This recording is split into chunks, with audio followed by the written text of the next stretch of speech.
મને મને ફિલ્ટર જો થોડા દાડા ખમી કોમકા પછી ઘર સંસારી થશો ને અને એકલો રહેવાનું થાય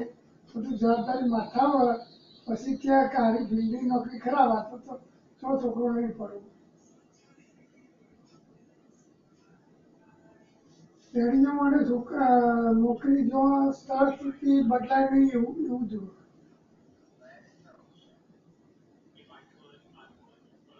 અમારે તો 3 વર્ષે બદલી વાળી નોકરી છે સારું દર 3 વર્ષે બદલી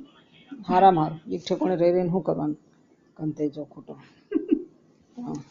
પછી એ બી અમદાવાદથી ગોધીનગર અને મહેસાણા કોઈ ભાળી મહેસાણા સિવાય મહેસાણા કોઈ આવવા તૈયાર ન થાય તો 3 વર્ષ પૂરો કરાવ અરે મેં જ્યારે લિસ્ટમાં પહેલું ચોઈસમાં મહેસાણા નાખ્યું ને આખા કરાઈ વાળા